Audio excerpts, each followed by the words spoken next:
25 साल की श्रद्धा अपने माँ बाप की बात नहीं मानी। उसके माता पिता समझाते रह गए, लेकिन अपनी जिद पर अड़ी श्रद्धा आफ्ताब का साथ नहीं छोड़ा।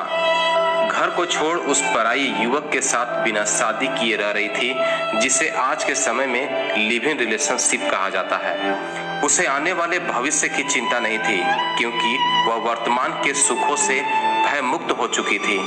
उसका कहना था कि वह 25 साल की हो चुकी है, सही और गलत का निर्णय वह खुद कर सकती है। उसे पता नहीं था उम्र और अनुभव में क्या फर्क होता है। माता पिता अपने पुत्र या पुत्री का किसी भी हाल में अनभला नहीं चाहते हैं। उन्होंने बार बार समझाया, लेकिन उनकी बेटी श्रद्धा नहीं समझ सकी। ऐसी घटना आए दिन हो रही है, इसके बावजूद भी आने वाली घटना नहीं रोकी जा सकी। जिस आफ्ताब पर वह दिल उठाती थी, वह आफ्ताब उसका गला घोटा।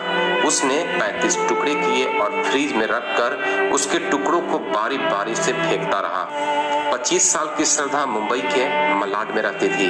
वहीं वह एक कॉल सेंटर में काम करती थी। वहीं पर आफ्ताब नामक युवक उसके संपर्क में आया।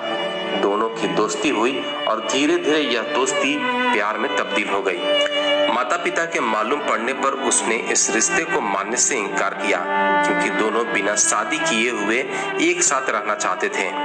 आगे कोई दूसरी श्रद्धा आफ्ताब का शिकार न हो, उसके लिए खबर दूसरे लोगों तक जरूर पहुंचाइए, क्योंकि एक वहशी दरिंदे हमारे समाज में घूम रहे हैं।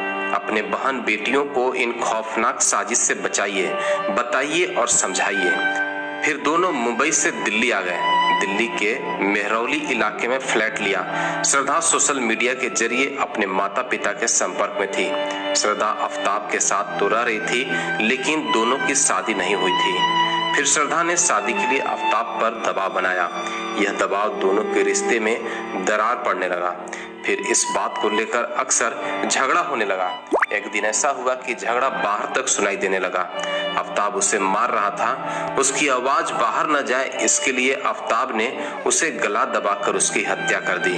हत्या करने के बाद लाठी कान लगाने के लिए उसने उसके शव को 35 टुकड़ों में काट दिया।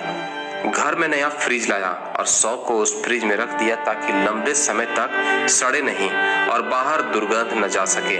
फिर धीरे धीरे 18 दिनों तक उसके शव को ठिकाने लगाते रहा। दुर्गंध को कम करने के लिए उसने घर में अगरबत्ती भी जलाया था। इतना ही नहीं, आफ्ताब ने सबूत मिटाने के लिए गूगल पर खून साफ करने का तरीका भी सर्च किया था। बेटी श्रद्धा का कुछ पता नहीं चलने पर उसके पिता दिल्ली पहुंचे। फिर 8 नवंबर को पिता विकास मदान वाकर ने अपनी बेटी श्रद्धा के अपहरण की एफआईआर दिल्ली के महरौली थाने में दर्ज कराई थी। फिर पुलिस ने श्रद्धा के हत्यारे आफ्ताब को 12 नवंबर को गिरफ्तार की। आफ्ताब को लगा कि इस हत्या से वह बच निकलेगा, लेकिन पुलिस के लंबे हाथों ने उसे धर दबोचा।